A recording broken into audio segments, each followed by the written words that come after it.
back winning that day as well, but she still looks to have plenty to do to overcome Honeysuckle in any of the big hurdles anytime soon. And then also at Kempton the following day, Edward Stone was impressive. He's clearly improved with the switch to fences. He's winning big races, whereas he was probably just a good handicapper over hurdles. And then, of course, we had Shishkin. You really shouldn't be able to beat Greenatine, who won the Tingle Creek, the big 2-mile chase at Sandown, as he did. I mean, he won without really coming under pressure. It was his seasonal reappearance as well. So, he definitely looks some horse. He was mightily impressive, wasn't he? And I think, for me, the picture that told the story was the look on Nicky Henderson's face. One of the ITV cameras was on him. He didn't just look relieved. He looked absolutely ecstatic, didn't he? I mean, he's been in the game a long time, Nicky, but clearly a horse like that still brings a lot of joy to him. The other race I'd like to mention was the Welsh Grand National at Chepstow. That was a race won. Do you remember we had a guest, Eros Lynn, the director of Dream Horse, and it was Dream Alliance, the syndicate horse that won the Welsh National many years ago. Well, this year it was won by I Will Do It. Another winner for Tom Sigala Pricewise, who's been in excellent form. He's a tipster that I do follow, along with a lot of other race goers and punters. But it was lovely to see a syndicate success, wasn't it? I Will Do It, owned by a syndicate. Yeah, absolutely. It's great to see syndicates having winners in big races, and he certainly looks like he's going to give his owners loads of fun in the future as well. Good horse to be involved with. Absolutely. Now, I know you also follow the Irish racing avidly. Anything that's caught your eye there recently? Yeah, loads of good meetings over Christmas. They have a big meeting at Leopardstown and another one at Limerick. Sir Gerhard, who won the Cheltenham National Hunt Flat Race last year, won his maiden hurdle. I think obviously you'd hope he would win his maiden hurdle first time out, but I'm looking forward to seeing what he can do in a better grade. One of my horses, favourite horses, A Plutard, looked like he'd won the big Savills Chase at Leopardstown, but he got absolutely mugged on the line by the fast-finishing Galvin, came from nowhere and overtook the first and second and won by a very short margin on the line, which was a bit disappointing for me because I'm a big fan of A Plutard. And then later in the week, Fury Road and Sharjah both won big races, but that day there was fences and hurdles omitted due to the low sun, so have to treat that form with a little bit of caution because obviously they weren't doing any jumping in the end of the race. I'm not sure whether I'd be following Sharjah anyway. He only really seems to win in Ireland rather than when he sort of comes over to the UK. But in that race, he did beat Zanayir, who I actually backed for this year's champion hurdle after last season's Triumph hurdle. And I think I'm going to have to start accepting that anti-post bet is one that's not going to pay out. Never mind. I think you've still got Adagio at a big price. I have.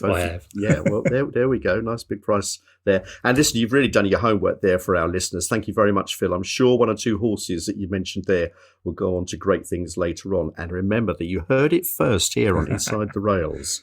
So, anything else racing-wise that caught your eye? I think the only other thing I'd mention is I saw that Vieux Leon Rouge had been retired earlier this week. Bit of a legend at Aintree. It's a shame we won't see him jumping those national fences again.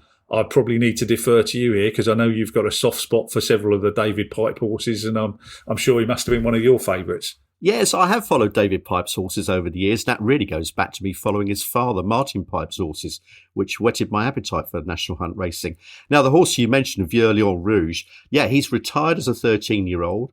He's won 13 races and been successful over 254 of the Aintree obstacles. Obviously, not all in one go, but it's a record. No horse has ever jumped those obstacles so many times. He ran in 5 Grand Nationals. He never won one. I think the best he ran was 6th, but he did win 2 Beecher Chases over the Aintree obstacles. And I think, Phil, a horse like him, what it really illustrates is the longevity of these national hunt horses and how they really love the game and give punters and racegoers so much fun.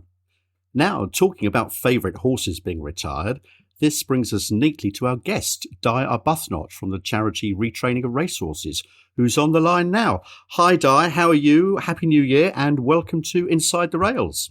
Thank you, Simon, and Happy New Year to you all too.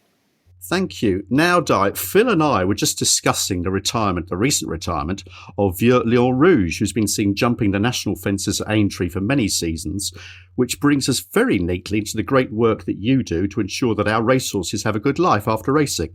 But before we get to that, I know that you have various hats in the racing and equestrian world.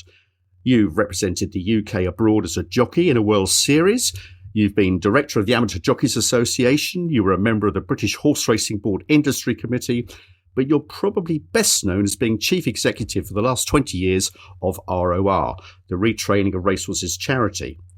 Starting from the beginning, though, how did you get into racing in the equestrian world? Tell us, what's the Di Arbuthnot story? The Di Arbuthnot story was Farmer's Daughter and then Pony Mad, which led to some showing and jumping and eventing and all those horsey things. All I ever wanted to do was, ride ponies and horses.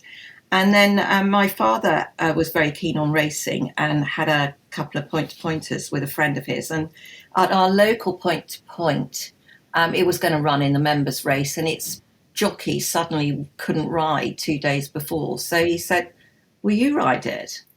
And I thought, I don't know about that. So we whipped up to Tweaseldown and popped over a few fences there.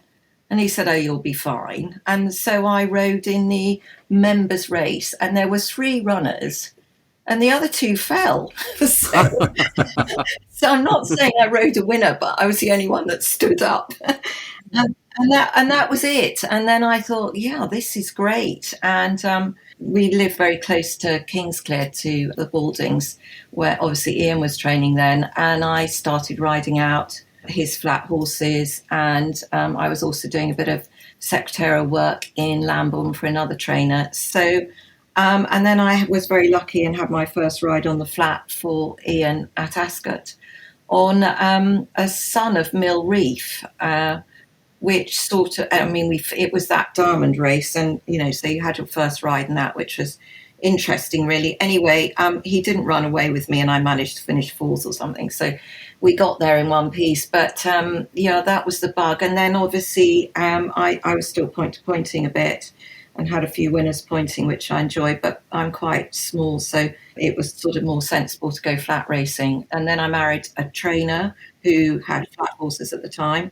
So yes, that's how I got into it, really. And I still love it sounds ridiculous, but I love my flat racing now, and obviously follow Kingsclere a lot. And Lady Emma Balding is one of our trustees and has been for 20 years, and was very much part of getting the funding for ROR through the Mellon Trust. So it's all sort of fits quite nicely, really, that, it goes back to Kingsclere, really. Now, can you tell us how the charity Retraining of Racehorses, ROR, came about? I think it was in 2000. And what was your role in that, Di? Well, it came about following a television programme. They shoot horses, don't they? And Brigadier Andrew Parker Bowles was on the BHB board, as it was then, with Peter Saville as then chair, and said he was quite fed up with being on a board that rarely discussed horses, and we should be doing something about these horses when their racing days were over. And he gathered together a group of quite senior trustees at the time and got the funding from the Mellon trustee, and then obviously 2 years down the line also from Sheikh Mohammed through the sale of the Racing Post. And when it first started, he found just 3 centres that were doing a bit of retraining, and gave a small bit of money to them. And I was on the board at Sandown Racecourse then, and he was the then chair, Andrew, and he said, "Look, we need to get this thing going. Have you got time to do a study for 3 months?" So I said, "Yeah, I suppose so. Go and talk to trainers and breeders and anyone else in the industry, and just try and get a bit of a handle on what we should be doing." So I did that and reported back to the board after 3 months, and then they offered me a part-time job, which turned full-time within 6 months. But I think the key with that, when I was going around the country talking particularly to a lot of trainers, Mark Johnson was quite helpful, actually, and he said he'd had a request from an organisation to sponsor a show class in Yorkshire for former racehorses. So he said, "Well, why don't you do something like that? Why don't you start promoting them?" And I went away and thought about it and talked to a few other people. and also went with Emma Balding off to America to see what they were doing out there with the Mellon funding, and saw a lot of horses just turned out in fields at a young age to an old age, and thought, we can't do that here. We haven't got the funding, we haven't got the land. But so maybe that is the right way. Let's promote them and be proactive rather than reactive. So that's how it started. And we got going with that really quite early on. Well, obviously still supporting centres for horses that needed help. But the main thrust was very much about creating opportunities and then helping people that took them on with these horses. And that's where we are now. It's just got much bigger. Now, tell us, what type of roles can racehorses go on to do? And tell us a bit more about the role of the ROR. I think there might be a bit of a misconception that some people think the ROR actually take the horses themselves to retrain. As I understand it, that's not quite the case. Tell us a bit more, Di. You're absolutely right. It's not the case. We don't actually have horses on site. We are racing's official charity, and we facilitate the supporting these horses. So we help transition to a second career through information and advice. We educate owners and riders. We create opportunities, and we then protect the welfare of former racehorses if they become vulnerable, or in the very small cases, emergency relief also. So it's 4 pillars, if you think about it. Okay. They're incredibly versatile and intelligent. And you'd be surprised that when they leave training, they do need some relaxed time, some quiet time to adjust and get a new diet and just have a new, doing something completely different. But they seem to adapt very quickly. And I think we were worried to begin with that it was only going to be perhaps the more professional element of riders that took these horses on. But in fact, because they always had done over the years and just changed their names because it wasn't very fashionable to have thoroughbreds. But so that was part of obviously something we had to do, was to change that and make it popular and fashionable to have a racehorse rather than the other way around, which we did through providing so many opportunities for these horses and actually just having classes at shows and dressage and jumping just for thoroughbreds, so that they were competing against each other.